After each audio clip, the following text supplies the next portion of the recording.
మహాత్మా గాంధీ గ్రామీణ ఉపాధి హామీ పథకం దేశవ్యాప్తంగా ప్రత్యేక చట్టం ద్వారా అమలవుతుందన్న జిల్లా కలెక్టర్.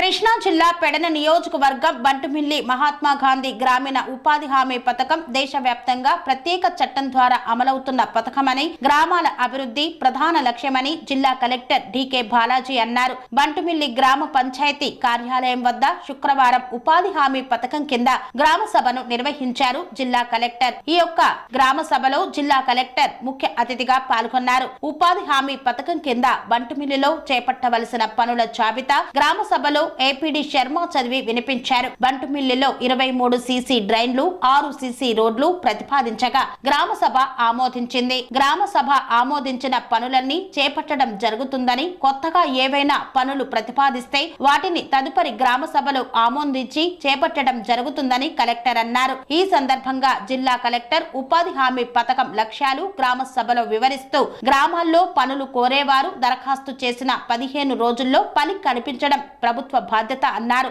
ఈ పథకం కింద ప్రతి కుటుంబానికి కనీసం 100 రోజులు పని కల్పించాలనే లక్ష్యం అన్నారు.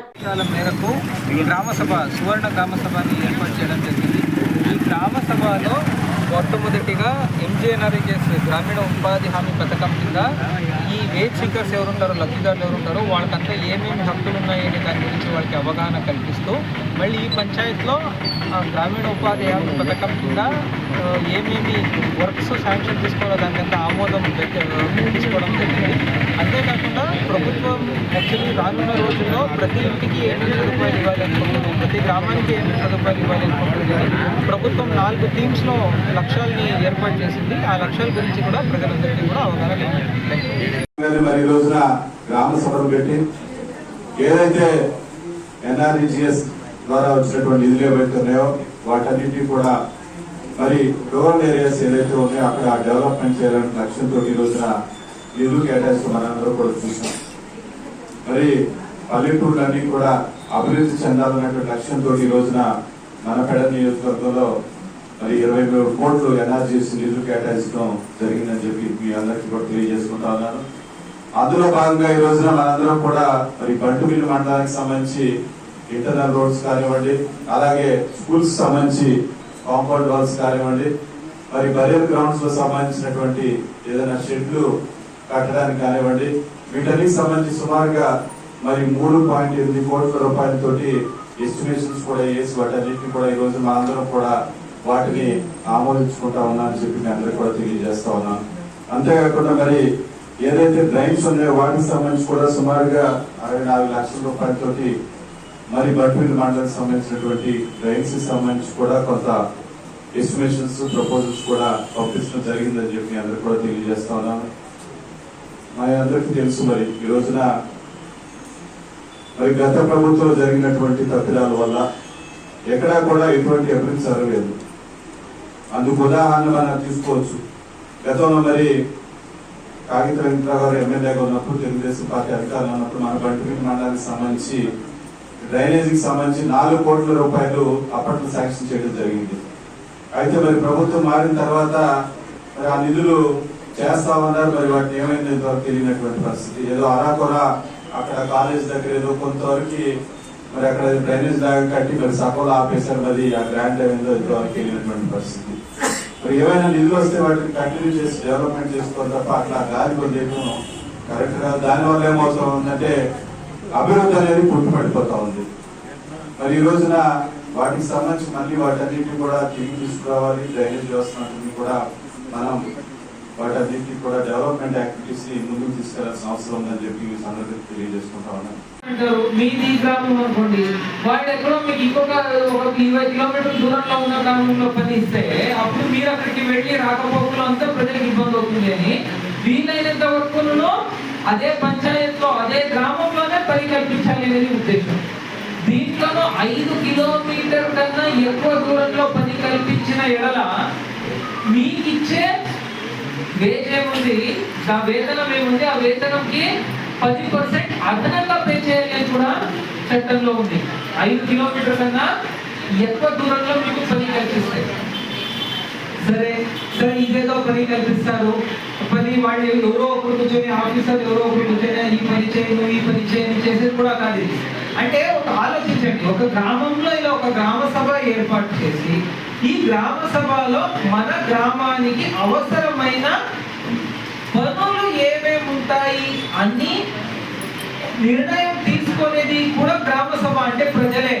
అంటే నా గ్రామం గురించి నాకు అవగాహన ఉంటుందే కానీ ఏదో వేరే ఊర్లో చదువుకొని ఇక్కడ ప్రభుత్వ ఉద్యోగం చేసే వచ్చిన ఒక అధికారికి ఉండదు అని గ్రహించిన ప్రభుత్వం దీన్ని గ్రామ సభని బలోపేతం చేసింది.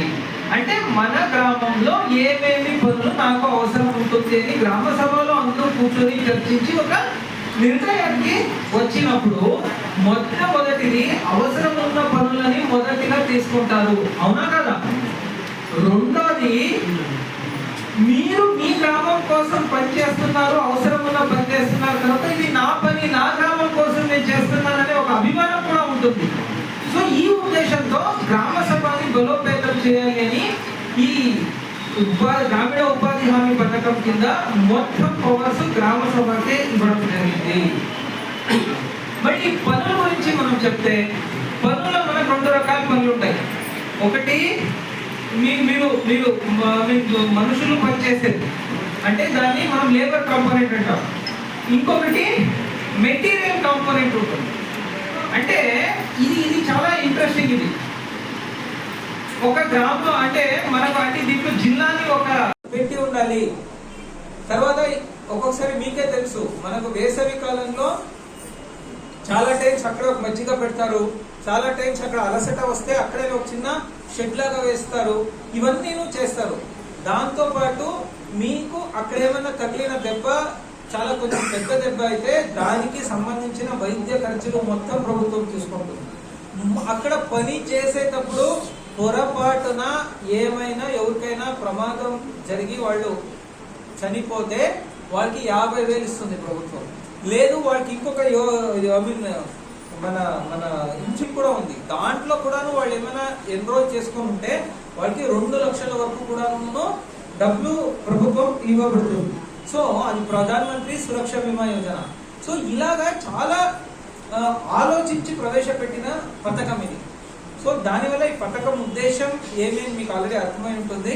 సో ఇప్పుడు ఈ పంచాయత్ లో మేము ఏమేమి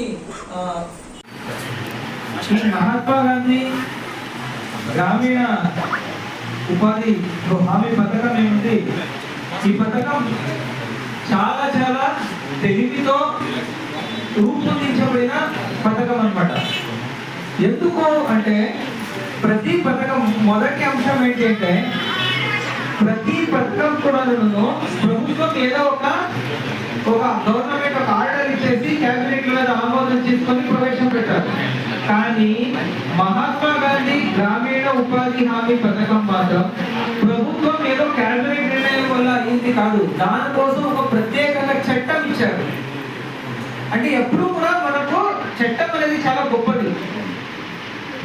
ఎందుకంటే మా శాసనసభ్యులందరూ కలిసి పార్లమెంట్ లో అంటే రాష్ట్ర స్థాయిలో కూడా కాదు దేశ స్థాయిలో ఈ ఒక చట్టం రూపొందించి చట్టం కింద ఒక స్కీమ్ చేశారు. ఎందుకు చట్టం కింద స్కీమ్ చేశారు అంటే ఒక్కసారి ఆ స్కీమ్ వచ్చిన తర్వాత దాంట్లో మీకు కొన్ని హక్కులు కల్పించారు.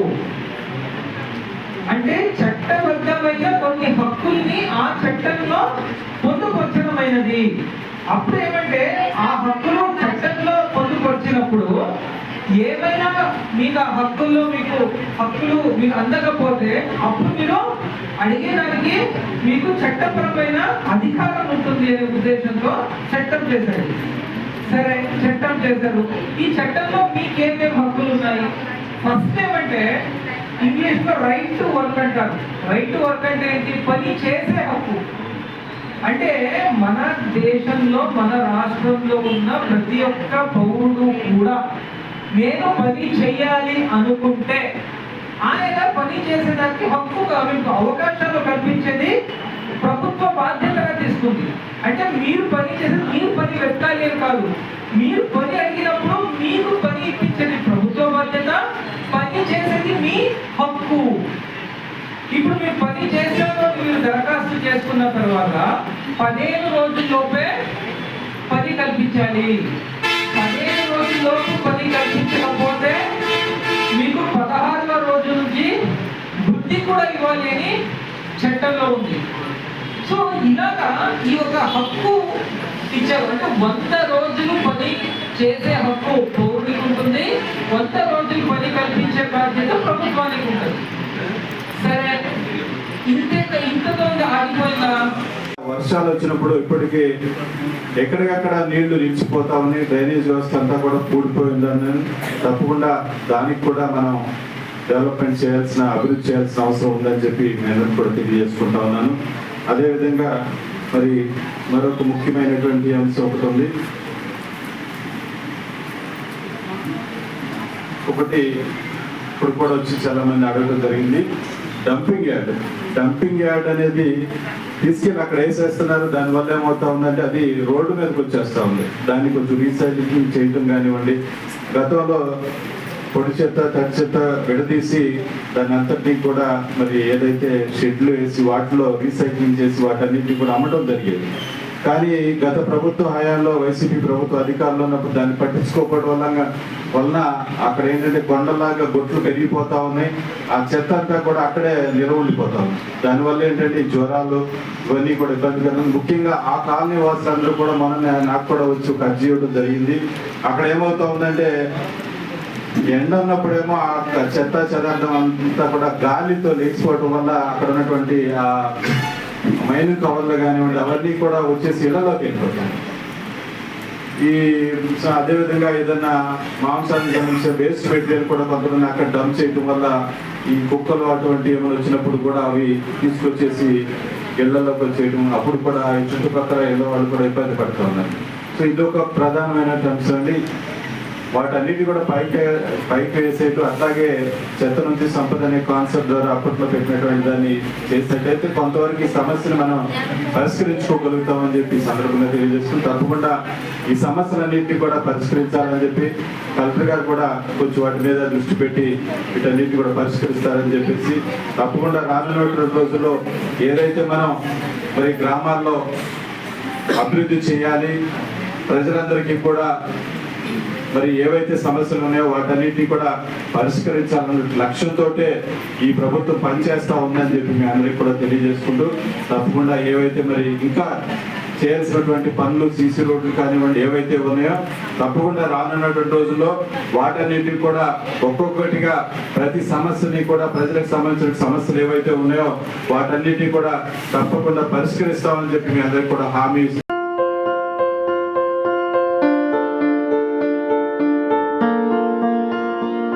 సంస్కృతి, సంప్రదాయం, ప్రేమ, ఆప్యాయత, రాజసం ఉట్టిపడే వేడుకలకు అనువైన ప్రదేశం MLN కన్వెన్షన్ హాల్. కని విని ఎరుగని రీతిలో జరిగే మీ ఇంటి కళ్యాణ వైభోగానికి అందమైన కళ్యాణ వేదిక MLN convention hall. MLN convention hall ప్రత్యేకతలు: సువిశాలమైన wedding halls, centralised AC banquet hall మరియు విశాలమైన డైనింగ్ హాల్, వధువరుల కోసం ప్రత్యేక AC మరియు నాన్ AC గదులు, నక్షత్రాల వెలుగులో పచ్చని పచ్చికపై పార్టీల కోసం అనువైన గార్డెన్.